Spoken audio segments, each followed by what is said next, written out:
խաղաղության, երեխաների խնամքի, դա ամբողջությամբ ուրիշ է, բայց այնտեղ էլ ենք լուրջ բարեփոխումներ անում ու խոսել ենք դրա մասին, եթե առիթ կլինի կարող ենք անդրադառնալ։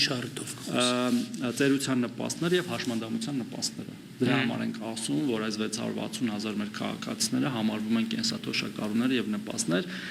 զուտ ընկալման տեսանկյունից ինքը 65 տարեկան անձը, երբ որ սպանում է այդ գումարը, իր համար դա կարծես թե կրկին կենսաթոշակ է, որտեղ պայմանավորված է տարիքով, բայց մեր օրենսդրության տեսանկյունից ինքը համարվում է ծերության նպաստ։ Դեռ կատեգորիաներ էլ կան, չէ՞։ Այո, եւ դա կերակրողին կորցնելու կա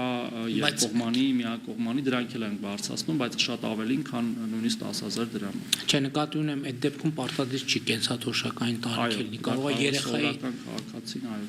հիմնականում անչափահաս երեխաներն են ստանում եւ նաեւ սովորելու մեջ եղած չափահաս երեխաները, ովքեր որ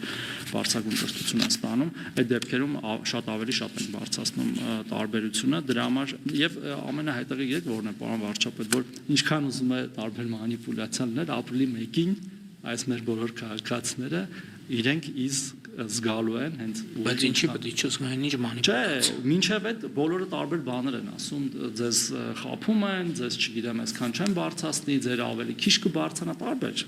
քաղաքական ուժեր եւ Եկա բայց ապրիլի 1-ը հենց այդ եմ ասում որ շատ 10 տարի հետո չի շատ տարօրինակ է որտեղ բոլոր այդ քաղաքացիները զգալու են եւ հետ վճարով են զգալու եւ ուղիղ են զգալու ու սա ըստ էության եւս մեկ անգամ ցույց տվեցինք, որ մեր մշտական քաղաքականության շարունակությունն է եղել սկզբի օրվանից, դուք էլ բազմիցս նշել եք, որ տնտեսական աճը եւ ընդհանրապես Չէ, դա մեր կներեք մեր 2021 թվականի նախընտրական ծրագրի մեջ է։ Այդ իմաստով եմ ասում, որ դա միշտ է եղել, ոչ թե սпасել ենք վերջում, որ ինչ-որ բան անեն։ Չէ, բայց եկեք դրա պատմությունն էլ, այդ հայտնի 10,000 դրամի պատմությունը։ Այո։ Որ մենք դա եղել է մեր նախընտրական ծրագրի մեջ։ Եվ մենք 2025 թվականի բյուջեի քննարկումների ժամանակ էլ մենք ունեցել ենք այդ խնդիրը։ Դեռ ծագել է 10,000 դրամը, որ լավ եկեք ընդ որում ասում եմ, ես այնօրն է խոստովանեցի, չի խոստովանել, բայց խոստովանեցի այդ ընկալման մեջ էական դերակատարում ունեցել են եւ որ անկանխիկի առևտրի վերլուծությունը ստացել ենք, ես տեսել եմ, որ ծխախոտի ծախսը թոշակառուների շրջանում ահավոր մեծ է։ Ես դրանից ահավոր նեղվել եմ։ Եվ այդ ժամանակը ավելացել, եկել են գաղափարը 2025 թվին, որ լավ, շատ լավ, էլի ամենայն հարգանքով ես էլ եմ ծխել, հայրս էլ էր, միջև վերջ ծխում էր եւ չէի կարող ես ոչ մի բան անեի, որ չծխի։ Ինչը իմիջայլոց նաև հիվանդության պատճառներից էր եւ բաններ, զարգացման պատճառներից էր։ Ես ասում եմ լավ 10,000 դրամ հիմա պետք է ավելացնենք, որ գանք միջին այդ մեր սպառողական զամբյուղի խնդիրը լուծենք։ Ես ասում եմ լավ 10,000-ը տանք ֆորմալ, գնան մեր սիրելու թոշակառուները, ծխախոտ առնեն եւ ծխախոտի ավելի շատ օգտագործման արդյունքում առողջական խնդիր ունենան։ Դրա համար մենք ասենք եկեք այս փուլում, քան ընդ որում հիշեցնում եմ, որ այդ ժամանակ մեր տնտեսական աճի կանխատեսումը 5.1% էր եւ միջև վերջը էլ մեր գործընկերները ներքին ներհայաստանյան եւ օտարերկրյա ասում են, որ 5.1%-ը պլյուս մինուս մի քիչ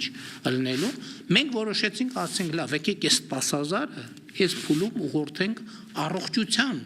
վրա, որպեսզի մենք այդ փողը թոշակառուների փոխարեն, ասենք սիրելի մեր թոշակառուներ, այդ ձեր 10,000 դրամը ավելացնում ենք, բայց մենք ձեր փոխարեն հազար ներողություն ուղղորդում ենք առողջապահություն։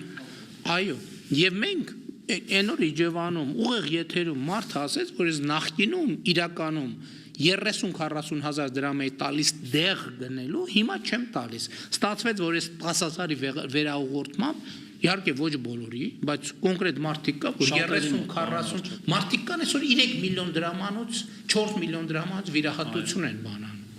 Հիմա եւ մենք ճիշտ ենք վարվել։ Հետո ինչ տեղի ունեցավ։ Եկավ փետրվար ամիսը, երբ որ մենք մեր վիճկոմը արձանագրեց, որ 25 թվի տնտեսական աճը եղել է ոչ թե 5.1, այլ 7.2։ Հաջորդ օրը ես ֆինանսների նախարարին եւ փոխվարչապետերին գրել եմ նամակ հետեւյալ բովանդակության։ Ասել եմ շատ լավ, կանխատեսվածից 2.1% ավել է մեր բանը, աճը։ Խնդրում եմ դրամական գնահատականը տվեք այս աճի, ինչքան է։ Եվ ինձ ասել են, որ դա մոտավորապես 100 միլիարդ դրամ է, 100 միլիարդ դրամ է, ասել եմ շատ լավ, որպեսզի հանկարծ կանխատեսումները կարող են այս կողմ այն կողմ մնան, դրա համար մենք հիմա 10,000 դրամով կավելացնենք, որի արդյունքում կավելանա նաև հետվճարը եւ նախնական կանխատեսումով 70 միլիարդ ինչքան 78-ը, որովհետեւ այս են դեպքն է, որ տնտեսական աճը մեր դոշակառուները պետք է կոնկրետ թվային զգան, որովհետեւ դա էլ է քաղաքական խնդիր, մենք ասում ենք տնտեսական աճ, մարդիկ ասում են, բա ուր է այդ տնտեսը։ Հիմա մենք ուզում ենք ասենք հեսա այն առողջության ապահովագրությունը եւ այս կենսաթոշակը եւ իհարկե որոշակի նաեւ ռեզերվ, որ հանկարծ բյուջետային խնդիր չունի։